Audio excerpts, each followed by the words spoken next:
Oi, gente! Tô muito ansiosa pra gravar esse vídeo pra vocês. Eu estou num cenário diferente, né? Tá dando muito vento, mas vocês vão ter que aguentar, porque eu vim aqui pra fora, porque a iluminação do meu quarto não é boa. Foi o único lugar que eu consegui vir. Então é isso.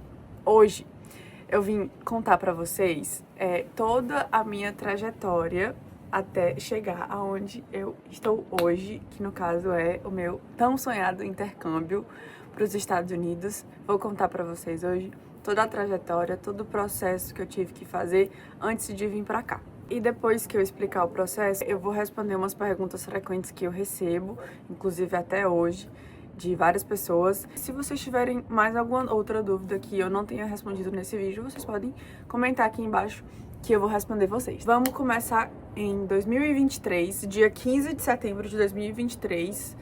Vou deixar a foto aqui pra vocês. Eu vou deixar a foto de absolutamente tudo, porque eu tenho foto de tudo. Então, dia 15 de setembro de 2023, a gente foi procurar uma agência em Fortaleza. Pra quem não sabe, eu sou do Ceará, moro no interior do Ceará. Eu vim pra cá pela A6 Studies Intercâmbio, que é uma agência incrível, o suporte deles é maravilhoso. Eu aconselho todo mundo a ir pra eles, porque eles são, assim, muito atenciosos. A Andrea, o André também é incrível, são pessoas maravilhosas, me deram todo o suporte, tanto pra mim como pra minha família. Então, assim, eu não tive que me preocupar com agência daqui, né, porque eu vi vários vídeos de várias outras pessoas que tiveram que ter duas agências, uma no Brasil e uma aqui. Então, eu não tive nenhum problema com a agência daqui, eles que resolveram tudo. Então, eu não precisei resolver nada com a agência daqui, ir atrás de nenhuma agência aqui e tal. Eles que resolveram tudo. E agora eu vou explicar o processo que acontece. Quando você chega na agência, você fala... eu cheguei pra Andrea, que é a dona da agência, e falei: Andrea, quero passar um ano morando nos Estados Unidos, fazendo o high school. Só que você pode escolher entre vários e vários programas. Tem o programa de escola, tem o programa de babá, que você recebe por trabalhar aqui como babá de criança. Gente, tem vários. Então, de acordo com o que você escolhe, você vai fazer um visto relacionado àquele programa que você escolheu. No meu caso, que eu preciso ter de 14 a 18 anos, que é para fazer o high school. Eu tenho duas opções de visto, o J1 e o F1. O F1, que no caso foi o meu, é um pouquinho mais caro do que o J1. Por quê? Porque o J1 é um visto um pouco mais complicado do que o meu, porque você precisa ter um inglês no nível assim mais avançado. E o meu inglês, eu vou ser bem sincero com vocês, o meu inglês é aquele inglês que dá pra desenrolar. Mas enfim, o meu visto não é o J1, que é o visto de inglês mais complicado, mais de um nível mais avançado, intermediário ou avançado. E o J1 é um programa mais barato, só que você tem um porém. Você não escolhe aonde você quer morar, você não escolhe a família, é a família que lhe escolhe. Então você envia todas as informações que eles precisam, que no caso é o application. Isso você faz tanto no J1 como no F1. Você envia. Tem um questionário gigantesco que você vai ter que enviar, que no caso é o application, pra família. E aí a família decide se ela vai lhe escolher ou não. Só que você não pode escolher estado, você não pode escolher escola, você não pode escolher a cidade, que no caso não foi o meu. No meu caso, que foi o F1, foi um pouquinho mais caro, você pode escolher sim a cidade que você quer. A partir do momento que você escolhe a cidade, as famílias cadastradas naquela cidade, naquele estado, chegam até você. Ah, Gisele, quanto tempo que a família pode chegar? Você pode vir para os Estados Unidos e você pode vir sem família, então é uma coisa incerta. A Andrea chegou para mim e falou assim: a sua família pode demorar 2 dias, como pode demorar 6 meses. Então, a minha família, ela falou para mim, chegou para mim e disse: o comum é chegar com 2 meses e meio, 3 meses. A minha família chegou com 1 mês, então isso depende muito de acordo com o seu application, de acordo com as respostas que você dá, o jeito que você escreve. Gente, depende de absolutamente tudo. Agora eu vou explicar pra vocês o que eu fiz, o que eu tive que fazer pra aplicar pro application.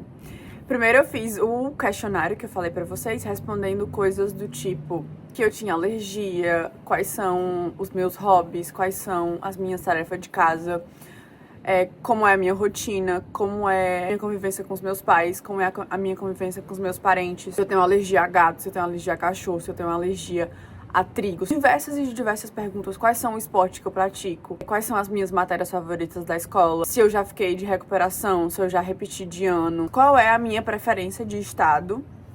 E quais são as minhas matérias não obrigatórias de preferência, que pode ser cozinhar. No caso, na minha escola não tem gastronomia, então eu marquei a opção, né, de cozinhar e tal, mas na minha escola não tem gastronomia, então eu não posso fazer. Mas eu marquei também dança, teatro, culinária, música, jazz, essas matérias que não são obrigatórias, que no caso são as eletivas, que você tem, cada semestre você tem 2, ou são 3, se eu não me engano. Você tem 3, eu acho. Não são obrigatórias e você pode escolher. Depois, eu tive que fazer uma carta totalmente em inglês. Então, eu aconselho vocês a fazer uma carta sem tradutor, sem nada. Se você tiver a ajuda de algum professor, eu pedi a ajuda do meu professor do meu curso de inglês, que na época eu fazia. Então, ele me ajudou um pouquinho, assim, só que eu aconselho, tipo, vocês pedirem quando a carta estiver pronta, porque foi no meu caso, que foi o que ele fez. Eu escrevi a carta totalmente em inglês, sem ajuda alguma de tradutor, e eu só pedi pra ele corrigir se tinha algum erro ortográfico, algum erro gramatical e essas coisas. Então, deu tudo certo, fiz a carta, enviei a carta pra minha família, pra minha suposta família, minha futura família, no caso. Outra coisa que eu tive que fazer também foi um teste de proficiência que tinha listening e reading, que é interpretação, e eu ficava de fone de ouvido, tinha uma questão pra mim marcar, A, B, C ou D, e aí a questão era falada eu ficava de fone de ouvido, e aí alguém falava. Aí falava a questão, falava tipo um texto, uma frase assim, alguma coisa, e falava as alternativas e eu tinha que marcar de acordo com o que eu achava que estava dizendo lá no áudio. Como o meu visto foi o F1 e eu poderia escolher o estado que eu vinha, no caso foi o Arizona, o meu, que foi o teste do ELTS, que é o teste que as escolas americanas pedem para os alunos intercambistas fazerem. O meu teste, se eu não me engano, eu tive que tirar 30 pontos. Não, 30 pontos era em Iowa. Eu queria ir pra Iowa. Não, eu não passei pra Iowa. Graças a Deus. Eu agradeço muito a Deus por não ter passado pra Iowa. Gente, eu não lembro. Eu acho que foi 26. Eu acho que eu passei com 26 pontos pro Arizona. Então, de acordo com o estado que você escolher, você tem que alcançar uma quantidade X de questões para você passar para o estado que você escolheu. Ah, outra coisa. Quando você escolhe o seu estado, que no caso é o programa F1, os gastos do intercâmbio, eles mudam muito, eles variam demais. Então, por exemplo, se você quisesse ir para Califórnia, se eu não me engano, um ano escolar era $40 mil. Por quê? Porque na Califórnia é tudo mais caro e tal, enfim. Não lembro mais ou menos quanto foi o meu valor, mas eu sei que o valor do J1 era mais ou menos $9.900, assim. Mais ou menos. Eu não lembro, eu não tenho recordação. Eu sou muito ruim com esse negócio de lembrar dados, números, essas coisas, datas, essas coisas. Eu sou muito ruim de lembrar. Gente, eu não sei por que eles definem o que é caro e o que é barato, não. Então, fomos para Recife fazer o visto, até porque em Fortaleza não tem um consulado americano em Fortaleza. Então a gente tinha que escolher entre São Paulo, Recife, se eu não me engano era Rio também. A gente escolheu Recife, que era mais perto, fomos de carro, mas se tem a preferência de ir de avião, a gente foi de carro porque meu irmão queria ir de carro. E aí a gente aproveitou e conheceu o Natal, conhecemos... Enfim, isso é assunto para outro vídeo. E aí a gente foi e tal. Chegamos em Recife, o meu visto estava marcado para segunda-feira. A gente passou, acho que foi um final de semana, foi embora na terça ou na quarta-feira, não lembro. E aí, quando a gente chegou, eu só posso entrar com um acompanhante, porque como eu sou de menor, eu tenho que entrar com um dos meus pais. Minha mãe não entrou, foi só meu pai. E aí a gente entrou e tal, eles pediram meu passaporte, a gente já tinha feito o passaporte, porque meu passaporte estava vencido. Entramos no consulado E a minha entrevista foi toda em inglês. Eu acho que a mulher não falava em espanhol. Se ela falava, era pouquíssimo, assim, porque ela desenrolou poucas palavras em espanhol. Porque eu acho que o que eles mais querem é que a gente fale 100% inglês com eles e que a gente tenha zero contato com o Brasil. Pelo menos o visto do F1, eles querem que você fale, que a entrevista seja 100% em inglês. Direcionou várias perguntas pra mim. Quando foi na vez do meu pai, ela direcionou pro meu pai caladinho na dele, ele não falou nada. E ela, toda vez que ela perguntava algo, eu falava e tal, eu tentava, o meu inglês ainda tava muito assim, tipo, muito peba. Eu tava com muito medo de falar, assim, uma coisa... Ah, lembrei de uma coisa. Eu não sei se vocês sabem, mas o consulado americano, eles não querem que você tenha parentes aqui nos Estados Unidos. E teve uma hora que o cônsul perguntou pra mim se eu tinha parente nos Estados Unidos. E eu simplesmente confundi a palavra. Eu não sei o que foi que eu entendi. E eu respondi que eu tinha parente nos Estados Unidos. Por quê? Porque eles acham que se a gente tiver parente nos Estados Unidos, a gente vem pra morar. E não a gente tem uma data de validade que, tipo, daqui 1 ano volta. Não, aí eu respondi pra ela que eu tinha parente nos Estados Unidos. Aí depois ela fez tipo uma cara assim, porque eu falei pra ela que os meus pais moravam no Brasil. Eu acho que ela ficou meio que sem entender, porque eu falei isso dos meus pais morarem no Brasil e depois eu falei que os meus pais moravam nos Estados Unidos. Então eu acho que ela ficou sem entender e depois eu consegui reverter a situação e visto aprovado. Consegui o visto aprovado de primeira, graças a Deus. Eu acho que eu fiz o meu visto em junho e o meu voo estava marcado pra agosto. Não, finalzinho de julho. Antes de eu chegar aqui, eu tive que escolher as minhas matérias obrigatórias e as minhas matérias não obrigatórias. Só que quando eu cheguei aqui, eu tive que ir na escola de novo pra conhecer a escola e tal, e escolher de novo com a minha conselheira. Só que eu acho que isso é mais tipo coisa da escola, sabe? Mas eu tenho quase certeza de que eu fiz esse negócio de escolher as matérias obrigatórias no Brasil ainda pra ficar registrado na agência. Então eu não sei como é que funciona isso. Outra coisa, eu vou me graduar aqui. Eu sou senior. Eu já fiz 18 anos, mas eu ainda sou de menor aqui, né? Obviamente. Então, eu vim com 17, completei 18 aqui. Quando eu chegar no Brasil, o meu ano escolar já vai ter valido.